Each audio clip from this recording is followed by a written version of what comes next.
Hello and welcome to Model Kit Beginner. Today we start go on with my little history series of unusual vintage, classic and antique cars. And today we have a look at this, which is a Dion Bouton vis-a-vis. Beautiful, beautiful little car and very advanced for its time. Really, really unbelievable and very expensive as well. But yeah, it was wonderful technique which they used, stuff which was introduced which nobody else had, and very, very exciting indeed. So let's jump right in and I'll tell you a little bit more about this beautiful little car.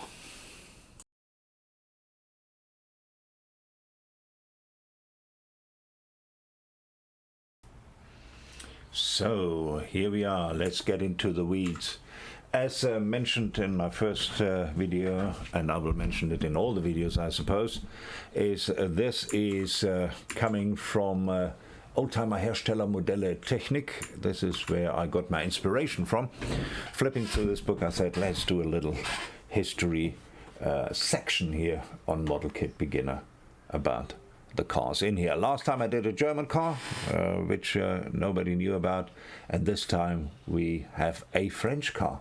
We have the Dion Bouton vis-a-vis. Now, the Dion Bouton was a very big car manufacturer, and Jay Leno once said Germany was the birthplace of the motor car, but France was the nursery, and I think he might have there's something in this, because very few manufacturers had as big an impact on the growing motor car industry at the turn of the previous century as the Dion Bouton. So between 1900 and 1904, they were without a doubt the largest motor car and engine manufacturer.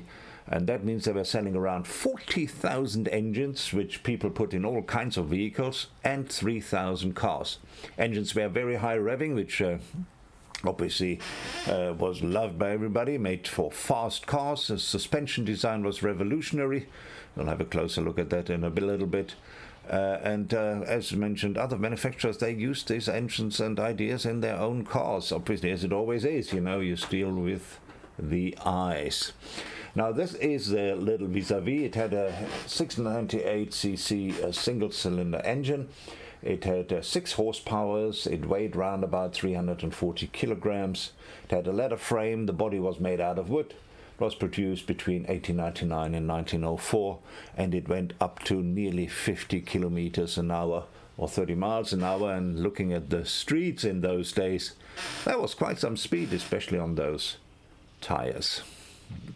How people could see in front of them when other people, presumably some ladies with big hats, were sitting in front of them is anybody's guess, but that's how it was done. That's how they designed it, and that's how they sold lots and lots of cars. Here a little bit of a detail. The lamps, obviously, which are obviously gas lamps, were worked with carbide or acetylene, and you had to light them with a match. Exploded sometimes as well, hazards of the day.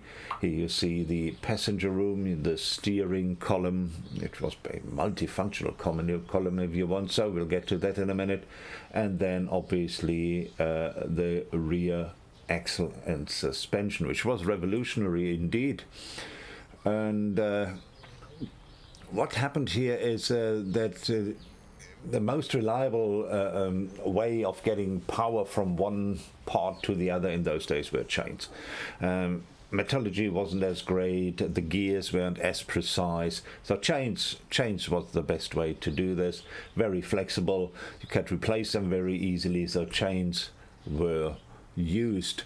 And what you see here is the gear change mechanism. So from the column which we just saw in the passenger room, you changed the gear, and then it went to the gearbox and changed it. Here you see another a chain movement right over here. This is where the handle connected to the engine, and this is obviously how you started it. Now what we see here is the mighty engine You see the spark plug right over here on top, which obviously didn't look like this at the time because insulated spark plugs kind of weren't really invented yet. And then the two valves right over here. Now here you can see the multifunctional steering column, if you want so. Obviously you have the tiller type steering at the top, then you have the gear change lever right over here. This one had two gears you could change between, so it had a low and a high if you want so. And then this was the throttle, and then there were some other levers which helped with carburetor settings and with the advance or retarding of the ignition. Then oh yeah, here are some details. Here are, and we have seen similar photo already, these are the CV joints because they didn't have a solid rear axle, and that was the absolute fantastic suspension design which Dion Bouton had, because they worked from a body-mounted differential, then had these four CV joints, as you can see, all in leather cases. Leather is packed with grease, so make sure that the CV joints don't destroy themselves too quickly, and this is how they made sure that they had a differential and they actually could get around corners more comfortable than somebody with a solid axle. Also here the 2-speed gearbox, which we have talked about earlier. Now all the pictures in the last 5 slides are basically stills from a wonderful video from the YouTube user Gasolini. I will have a link to this channel in the description as well, which you can just click. He has been a bit quiet for the last 10 months. He only has 3,000 subscribers, which is ludicrous. This kind of content deserves much more. He should have hundreds of thousands of people looking at his stuff. Go and subscribe. Watch his fantastic content. You can see these old cars in action. You can see them in museums, but they will only be standing still. If you want to see them in action, this is the channel to go to. Thanks very much to Gasolini in the UK for putting up these videos so we can use them and introduce them to our visitors. And here, if you want to pause here, you are very welcome to do that. This is a beautiful picture which explains all the little things which you have on the Dion Bouton vis-a-vis, and gives you a bit more of an explanation what was on these cars.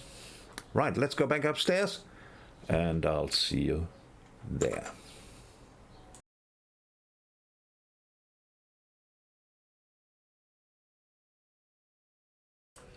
Right, that's it. That was the Dion Bouton vis-a-vis. Beautiful little car, and I'm sure you are, as I am, amazed how much new technology at the beginning of the 20th century was packed into this car, from the CV joints to all the other little things. Just look at the engine. The suspension was in particularly fantastic, which nobody had at the time. Differential, and the French, you know, they were always known for their comfortable drives. Just remember the old Citroens and even more modern ones. French cars were always known for their comfort. They were also known that they were a little bit different than other cars. Unfortunately, theirs is a bit lost, and they are now all become much of a muchness. But yeah, that was the Dion Bouton. Dion, very successful car manufacturer at the time. As I said, go visit Gasolini. He has a beautiful YouTube channel. Link will be in the description if you want to see this and other antique cars in action.